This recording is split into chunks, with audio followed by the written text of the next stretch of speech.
Once, Alec Bolduin and Kim Basinger reigned as Hollywood's most scandalous couple. They had reportedly made life unbearable for everyone on set, where they met and started dating. Then, going through a disaster of divorce, they ended up dragging their own young daughter into it. Anybody remember a phone call no child should ever get from a parent? Today, we're taking a look at how it all began and where they are now. The actors' paths first crossed when they were both cast in The Marrying Man in 1990. Before the co-stars had even met, Basinger had commented on the placement of her and Baldwin's photos alongside one another in the director's office, saying, "We're going to make a terrific couple." According to People, they met for dinner to discuss the film, and things quickly turned romantic. For Alec, at least. "He kissed me and then asked me if I wanted kids," Kim remembered. I thought she was perfect because the woman needed to be tough, and Kim is tough. I mean, on a good way. She's got a lot of very strong person. She called him psychotic and attempted to steer their conversation back to the movie. He then called his friend and told him that Basinger was driving me insane and we're getting married. Of course, that's why you should get married. For Kim, love sprung when the co-stars were on their way to set and saw a dog get hit by a car. The actor asked Alec to go after the dog so they could bring it to the vet, and he did, and they rescued the pup.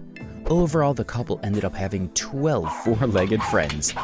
"She wants you to get out of the car and get the dog on the Hollywood freeway, so you jump out of the car and get the dog," Baldwin said back in 2000. "It's 20 degrees below zero. But if Kim wants vegetable soup from the blah blah diner, I put on my boots and go get it because I love Kim." Sparks flew between the stars during their first rehearsal. Then, 4 days into the shooting, crew members learned that their relationship had escalated dramatically. Sitting together in a car between takes, the two stars had a particularly private conversation everyone could hear thanks to the on-set headphone intercom system. The crew members listened in as she told him about her plans for the night's romantic activities in detail.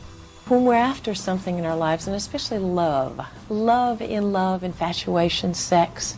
A few weeks later, the two started living together. And once the stars got together, they stayed together. The couple maintained a united front for the duration of the shoot, drawing battle lines between themselves and the rest of the production team. According to one crew member, if they were in a good mood at home, they came to the set in a good mood. If they were bad at home, watch out. Baldwin later countered, accusing Disney-planted spies of spreading negative stories about the couple. Kim was dubbed difficult and Alec temperamental.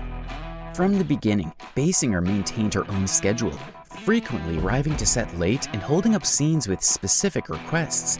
At one point, she told Disney that she needed a break from filming to fly to Brazil for a psychic consultation. The studio granted that request, provided that she pays $85,000 a day to make up for the delay. The actor subsequently decided to stay in Los Angeles. 15 years before Russell Crowe effectively damaged his time on Hollywood's A-list by throwing a phone at a Soho hotel employee, Baldwin's career took a turn following his own phone-hurling incident. Once, the actor nearly hit a production electrician with a director's chair hurled from his trailer. He later apologized to the electrician in front of the crew and secured front-row center tickets to a Carlos Santana concert as a conciliatory gift. Soon, Baldwin's temper became a regular focus of press coverage. Besides allegedly assaulting two camera operators, the actor has also been in the headlines after being kicked off an American Airlines flight in 2011 and punching another man over a parking spot. Hollywood also blames Basinger for ruining Alec Baldwin. A celebrated industry journalist, Kim Masters, once wrote, saying that the actor was perceived mainly as a swell fellow before that film. But Baldwin made it clear that a breakup wasn't in the cards. "This is not some Hollywood romance that's played out between action and cut," he said at the time. And during reshoots that he expressly didn't want to film, Baldwin took his fury out on his trailer, punching a massive dent in its side. At the end of the production, the crew were handed out t-shirts that read, "I survived the reshoot of The Marrying Man." Baldwin and Basinger wed in 1993, just 6 weeks after the 30 Rock star's proposal. Alec reportedly did all the planning for the affair, held at the actor's Long Island beach house. They welcomed their daughter, Ireland, 2 years later.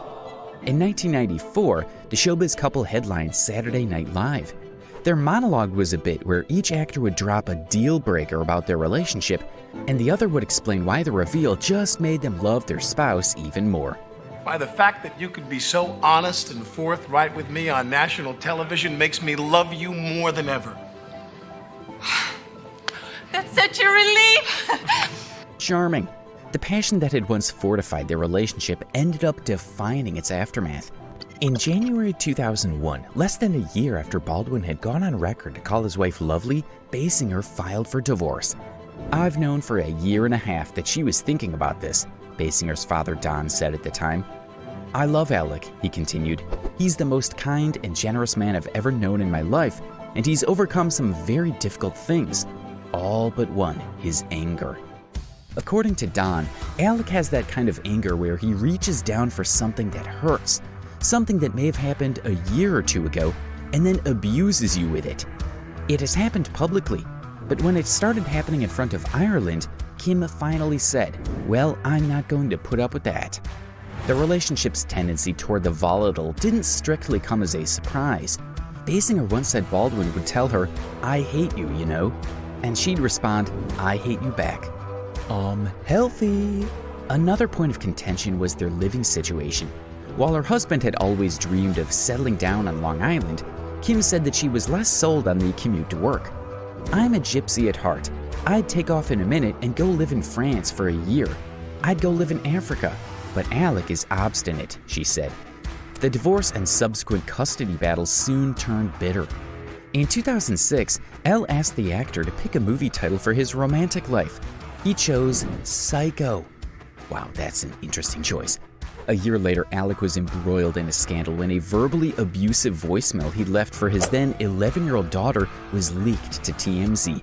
As the custody battle waged on, the actor's team accused Kim's camp of leaking the voicemail, a claim that was intensely denied by the latter. The following year, he released a book about his divorce. In A Promise to Ourselves, he described his ex-wife as having the legal equivalent of Munchausen syndrome. It is a psychological disorder where someone pretends to be ill or deliberately produces symptoms of illness in themselves. He also compared the way she told him she was pregnant with their daughter to someone telling you that they had wrecked your car. What? Beysinger did not appear to appreciate the media spectacle Bolduin had contributed to. The couple's daughter, Ireland, didn't have the easiest time during the process. "Divorce is hard on a kid, no matter how you cut it," Beysinger said. And theirs was very public and nasty. "I brought up Ireland in a very unconventional way." Kim wanted her to be free. If she wanted to have friends over, write over the walls with a pen, that was fine in the household. The actor wished for her childhood to be full of love and light and animals and friends. Years later, Bolduin too reflected on his divorce. "From 2000 to 2006, I can barely tell you what I did for those 6 years," he said, comparing his divorce to the First Indochina War. "It was a period that was so painful, I was staring off a cliff for 6 years." It took some blood, sweat, and tears, but Kim Beysinger and Alec Bolduin eventually got to a peaceful and amicable place. According to Beysinger, they are cool now. Life goes on. Still, she didn't pass up the opportunity to make a joke at her ex-husband's expense. "I did this film, The Marrying Man, where I met my eventual ex-husband, but I was teeter-tottering because I had also been offered sleeping with the enemy," she said. "Isn't it funny that I turned down sleeping with the enemy, and then I went on to sleep with the enemy?" Whoa, Kim. After the very public and overly dramatic divorce, Bolduin married his current wife, Hilaria, in 2012. The happy couple has 6 children. Go big or go home, right? Bolduin called his ex one of the most beautiful women that has ever lived, noting, "Even divorce doesn't muddy my view of that." The good news is the former lovers are cool now, and Ireland has a great relationship with her half-siblings. As for Beysinger, she was last rumored to be dating hairstylist Mitch Stone, and her current passion in life is animal rights. In an interview with Samaritan Mag, she said, "I'm working on something 24/7 with the Humane Society, as well as with my daughter Ireland." Clearly, she's keeping busy and putting her passion to good use.